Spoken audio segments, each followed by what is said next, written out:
Hi everybody, my name is Nate, you're watching WASD20. Today I've got a review for you. This is Waterdeep Dragon Heist. This is the latest adventure book for D&D 5th edition from Wizards of the Coast. It's available in select hobby shops right now and available everywhere you can normally buy D&D stuff on September 18. It's an urban heist adventure in one of the most magnificent cities in the Forgotten Realms, and that alone makes it pretty unique. It's an almost entirely urban adventure, but I think it's also got a lot of other really interesting things going for it. So let's take it down to the desk and take a closer look.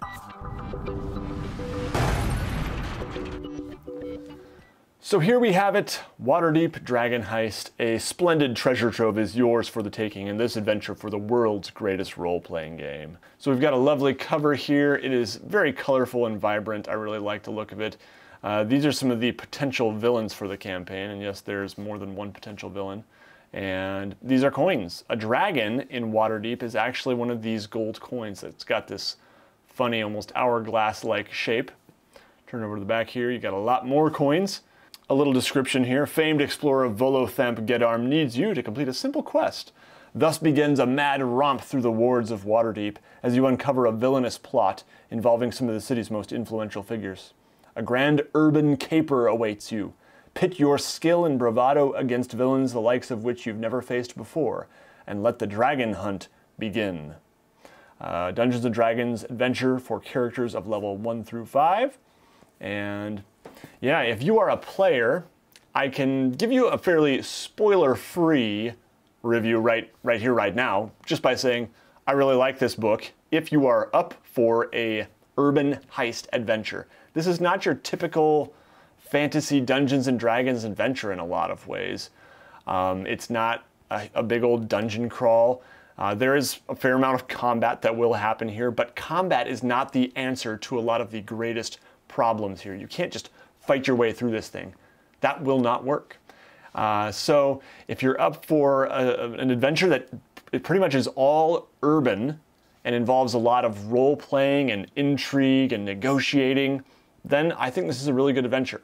If you are a dungeon master, stick around and we're going to be getting really in-depth with it and looking at the main plot points and all that stuff as well and dissecting it a little further.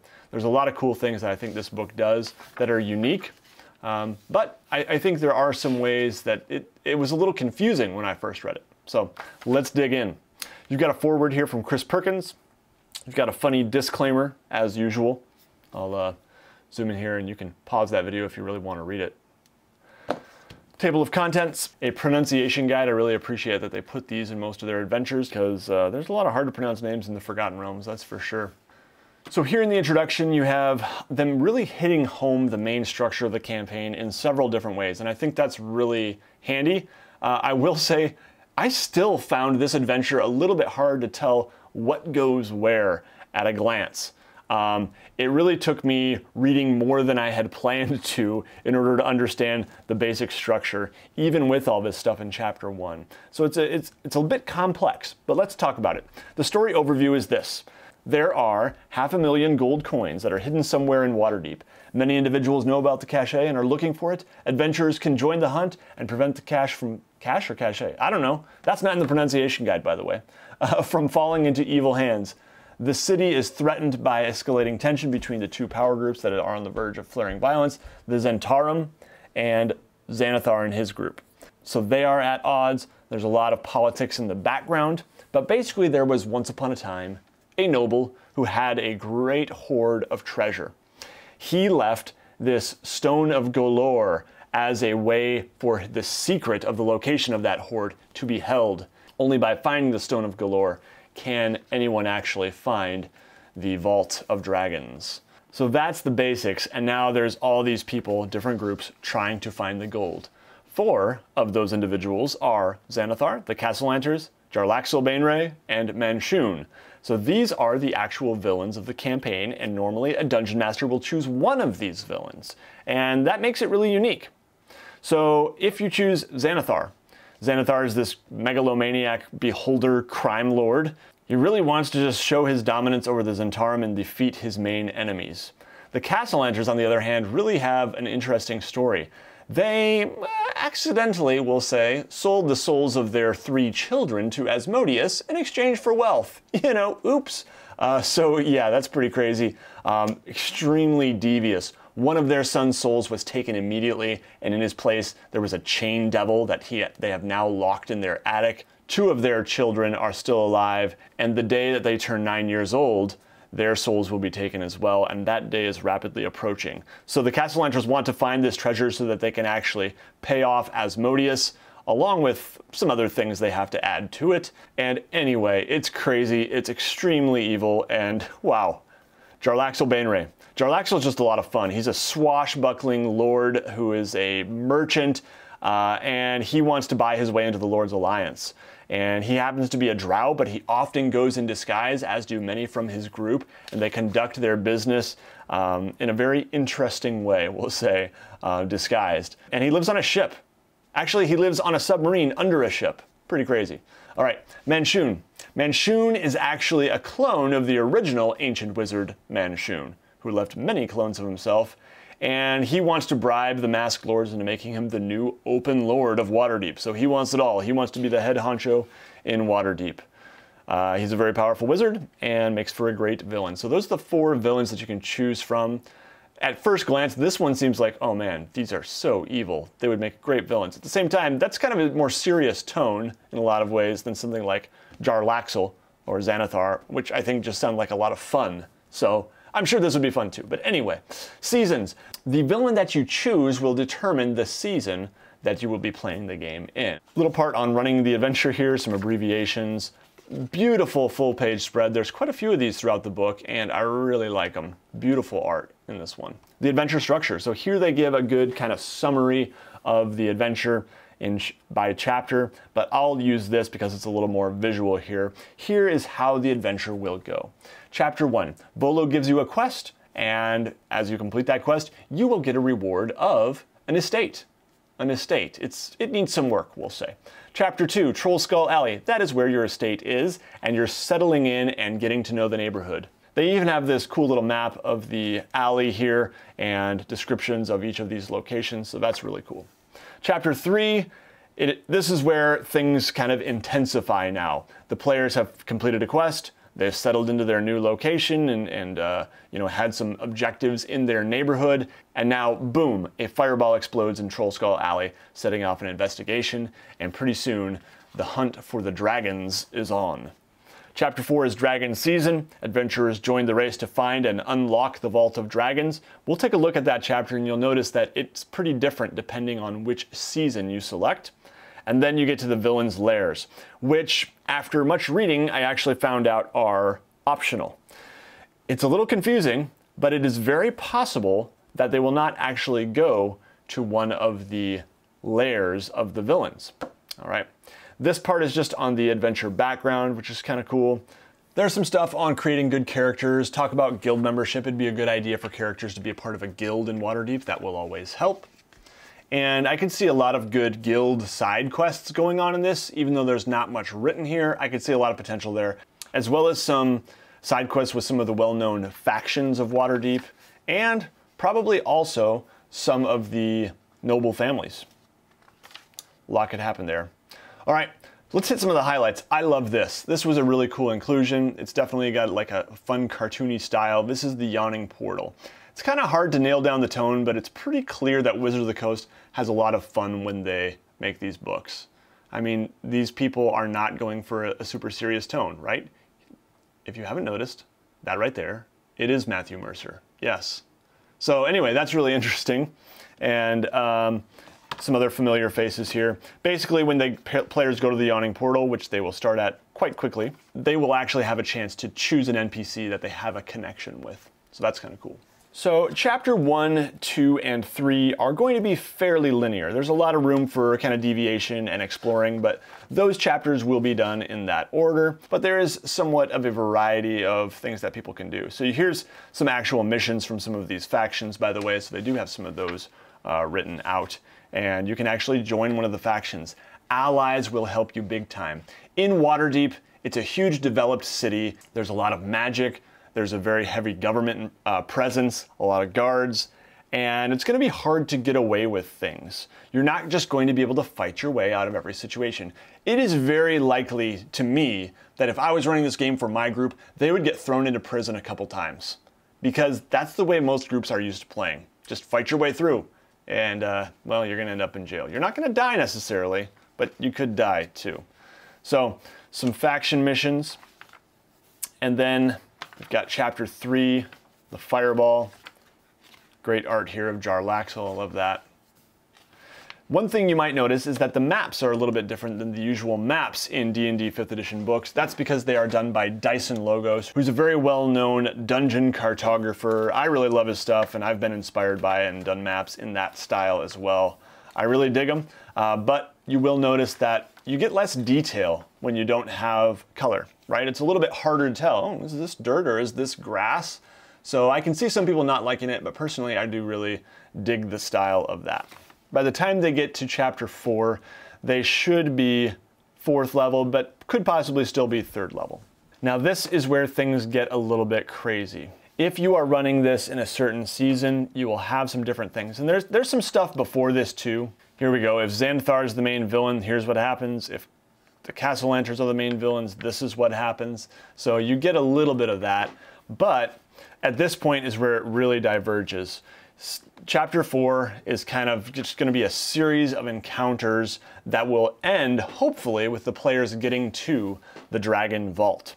So these encounter chains are a very nice visual, laying out what you would be doing depending on the season you're running it in. So if we go to, for example, Encounter 10 in Autumn, you're going to find that that ends at the vault. The players can find the vault from that encounter. But if you're running it in Spring, that's right here, and the players will not be finding the vault until here. So how do they do that? How do they make that work? Well, you can see, so here's Encounter 10, the converted windmill, and you see that there is some general description of the areas in the converted windmill. But here on page 88, you do start to see now they diverge, and here is what will happen there in the spring. Here is what will happen there in the summer. There could be different NPCs, different hostiles showing up, different friendlies. All kinds of different things can happen. Here is how it will be in the autumn, and you notice that in the autumn, you do end with the path to the vault. And here is what it will be in the winter. Okay? So there's this series of encounters, and things will vary depending on what season you are running it in. That's pretty cool. I think it could make for some replayability, but I think it would be hard for a dungeon master to run this whole thing and not have it 80% spoiled, even if you are playing it again in a different season. So lots of cool encounters that end at the vault. And yes, there is a dragon guarding the vault. And here's a description of the Vault of Dragons. There's also a section before that on the various keys, what you will need to open the vault. And then you get into the lairs. So it is possible that you will finish this whole adventure without needing to go to the lairs at all. They do mention that as a possibility. But it is quite likely that players at some point will go to the lairs. I'm not quite exactly sure how that's going to happen, but I imagine that somewhere in that chain of encounters here in Chapter 4, they will probably get some more hints about, okay, this villain is really being pesky here. We're facing some of their minions. We might even catch a glimpse of the villain, and we need to pay them a visit. And that's where these lairs come in. You will not be able to fight your way out of these lairs. It is extremely unlikely, because some of these villains are challenge rating 13 or 15, and you're talking about, at most, level 5 characters. So they might need some allies to help them. There's certain, players can be creative, right? There might be ways they could kill these villains, but it is more likely that they will negotiate and bargain with them or try to neutralize them in some other way. So that can make for some really interesting stuff if your group is up for that. But I do think that a lot of groups just play D&D, they just want to kill stuff and get treasure. And that's fine too. That's a totally fine style. This book is probably not for them. So Chapter 5 is called Spring Madness, and this one is all about Xanathar in his lair. Chapter 6 is called Hell of a Summer, and that's all about the Castlanters. Got a map of their estate here. Chapter 7 is Maestro's Fall. And by the way, I am kind of skipping pages. I'm turning more than one page here. Love that. So cool. These kids show up a couple times.